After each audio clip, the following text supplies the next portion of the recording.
So we are very pleased now to be joined by Wycombe Wanderers defender Joe Jacobson. Joe, thanks very much for joining us. First of all, I guess, how excited are you to be back on a football pitch and to be playing competitively? Really excited. It's been a long time coming.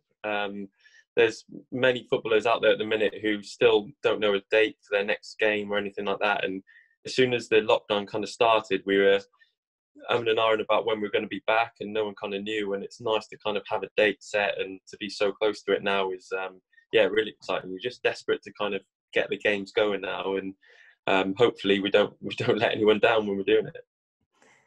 And obviously, it's been a difficult time for everyone involved. How have you found being back in training, and how have the rest of the team responded? Has it felt like you're trying to cram a full pre-season into a short space of time? Has it been more intense? First of all, I love being back. It's just nice to kind of see all the boys just go and play football, which we all love to do. So that's been the best thing about it all, really. And we all kind of kept fit. You know, we knew that there was going to be games coming up. The gaffer said to us the whole time, just be prepared for 10 games to finish the season. And if you're prepared for 10, then if it's only 2 or 3 or whatever it is, then you'll be fine. So we all kept ourselves in such good shape that we came back. I think the first day we did a little bit of fitness, and since then we've kind of just been doing football stuff and tactical stuff. And it's not like the normal pre-season where you just run about and knowing you've got to get fit. It seems a bit different this time, and there's been a lot more times. But as well, we can kind of focus just on playing against one team and one system or a couple of systems. But that's kind of helped a bit as well, that all the work we're kind of doing on the training field is geared towards Fleetwood and how we can kind of win those 2 games. And I guess as well, you know, aside from being back in training and back to playing football, how excited are you to have this opportunity of competing in the playoffs and ultimately potentially promotion to the Championship? Yeah, that's what it comes down to. It's making history with the football club. We've already finished the highest this club's ever finished before in its history. So, you know, if we don't want to kind of rest on that as players. We've not achieved anything. We've had a good season, yes, but we want to finish it off. This might be the only opportunity that some of the boys in the squad will ever get playing in the Championship and get this close. So we've said from, you know, middle of March, whatever it was, that we knew we could be in this position to kind of just give everything we can. Even back then, what we ate, what we did, running on the roads and the parks, just make sure we give everything we can. And we've just got a massive opportunity in front of us, and potentially having 3 games from being a Championship club is crazy to think for a club the size of Wycombe. But it's something that we're all kind of relishing, and we've got a lot of hungry players. They're desperate to kind of do well these next 10 days, it could be, and hopefully, fingers crossed, that we managed to do it. And I'm going to come on to the fact that this was Wycombe's highest finish in a moment, but in the regular season, even before the table was decided by points per game, there was only 1 point separating those 4 teams that are now involved in the playoffs. If the season had carried on, there'd just been no way of predicting who would finish where because of how close it was. Just how competitive has League One been this season?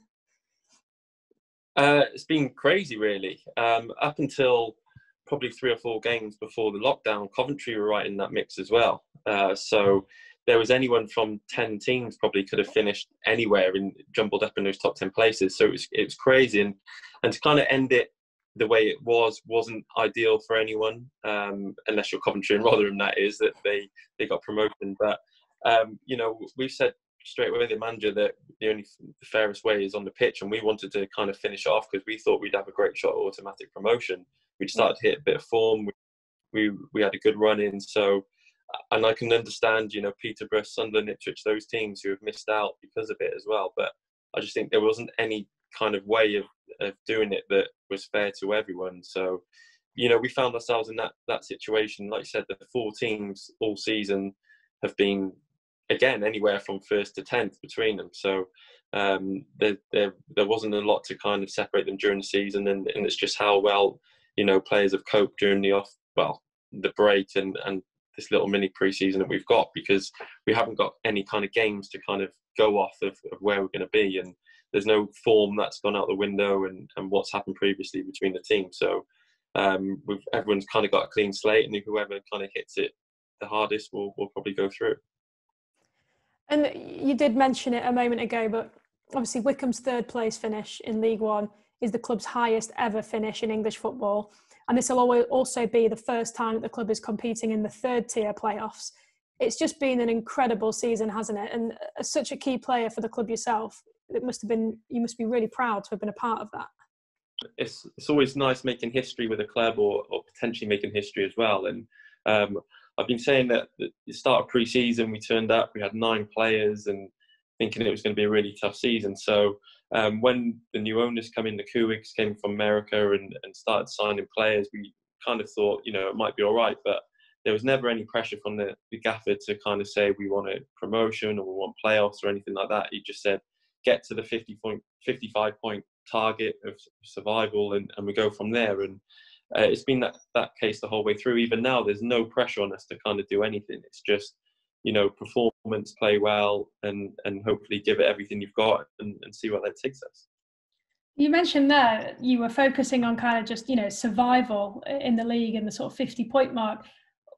What do you put the third place finish down to then? If you were sort of, if the aim was survival and to compete and you suddenly finished third, that's obviously far better than you'd imagine.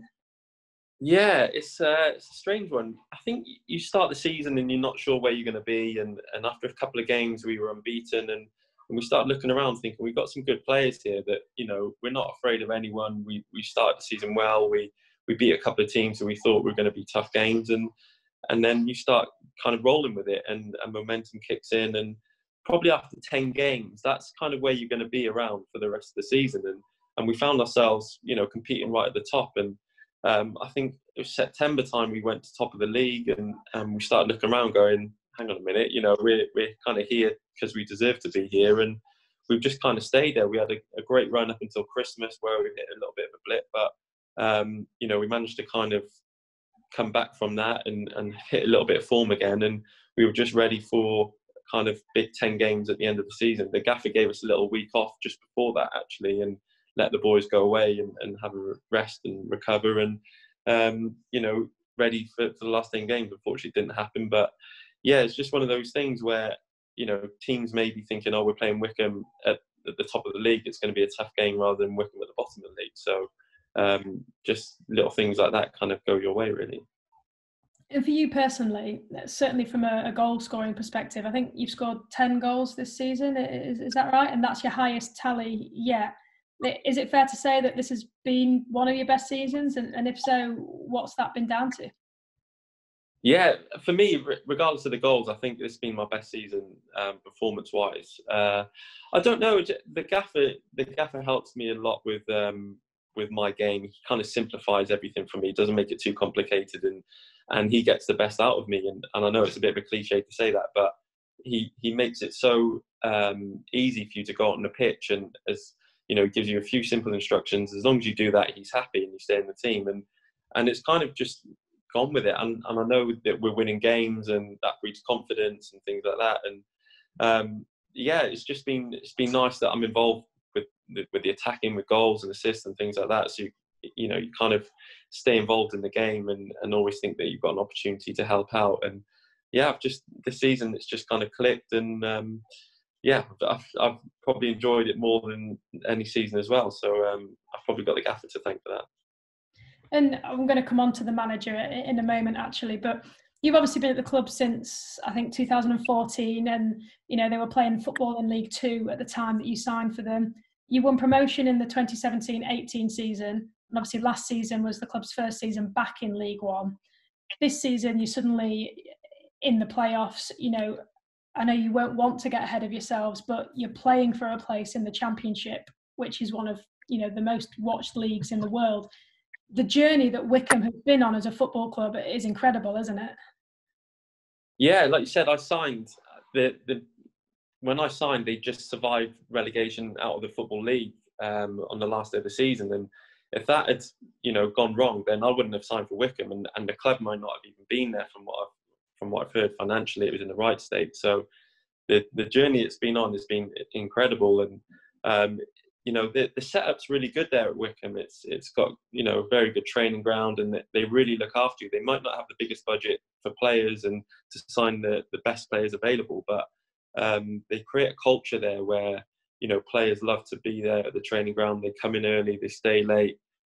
Players come in on loan and then they can't wait to sign permanently, and players get moved and then come back. And it's been really nice to kind of be there for a long time and kind of see, first of all, players progress and do well, but also the club as a whole, just on and off the field, is come on leaps and bounds. And you know, with the guys who've come in now, the American guys, they really want to take this club further and further, and there's no stopping kind of the imagination that they've got for the club. And you know, I might not be around forever, but there'll be some players who will enjoy that journey with the club as well. And I can only imagine that if it's not now, then at some point in the future, the club will be in the Championship.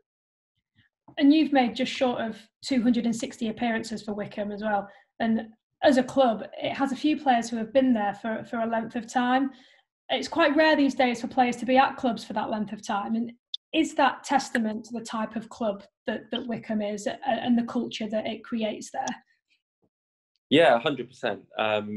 Yeah, most clubs, 6 years would probably be the longest serving player, but then you've got Matt Bloomfield, who's been there for 16 years. So that's never going to be topped again, I don't think. But it's just, like I said, the culture that they create. You know, win, lose or draw on the weekend, the gaffer comes in on a Monday morning shouting and screaming. He's got his rock music on in the gym. He's bouncing around, and he's so infectious that you can't help but kind of, you know, first of all, want to run through brick walls for him, but kind of have that attitude that you're enjoying it as well. And it's been like that for me. It's never up or down. It's just kind of, you're on this, you know what you're going to get with him. You know how you get your days off when you need to. The older boys, if they need extra days off, the gaffer's happy to do that. Bayo gets even more days off than that as well.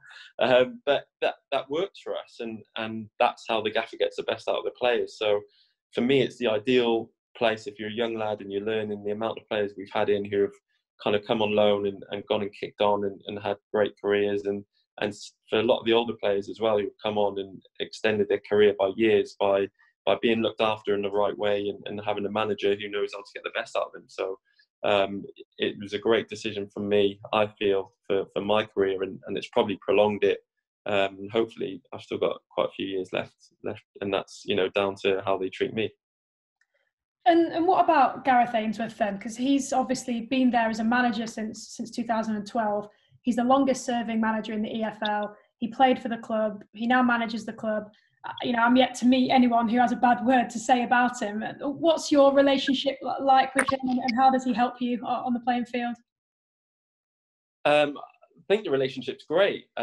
He's what sums a gaffer up is, during this whole lockdown, he'd call us once a week, and it was nothing to do with football. It was just how he'd be getting on, how's my wife, how's her work, for the boys who've got kids, and he's just so humble with it. And he loves to, you know, go on about humility and have humility in the football club.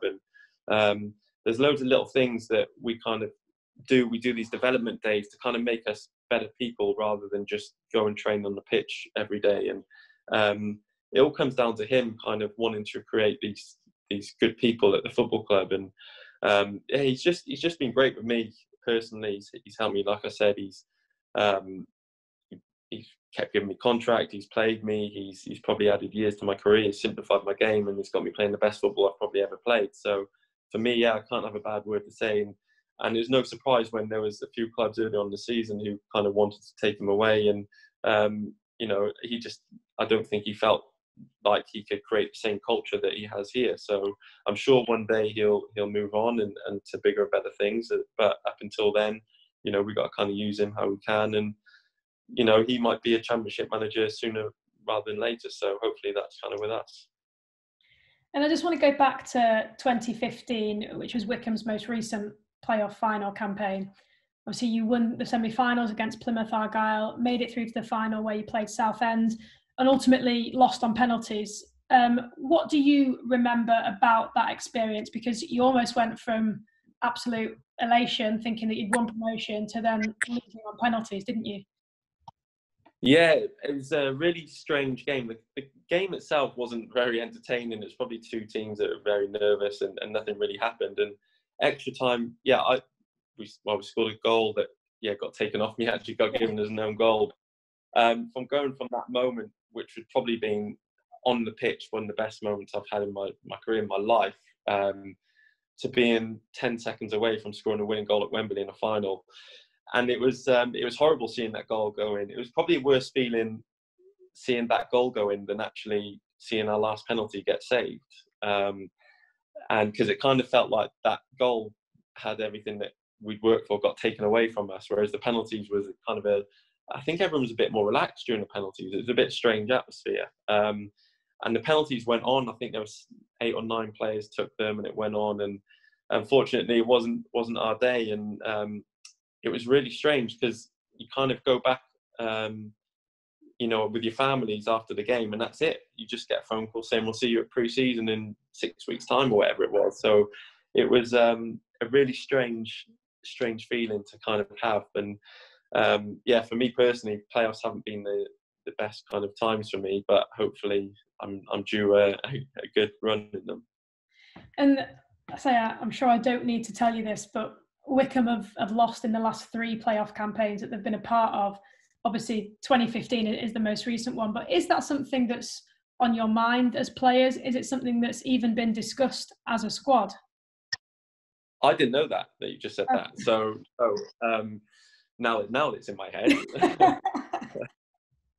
No, we haven't discussed it. There's been not even mention of the 14-15. I mean, there was only 2 of us that played in that game that's still there. So, and Matt Wingfield missed a penalty, and occasionally I do remind him of that if it wasn't for him all those years ago, we'd have been there by now anyway.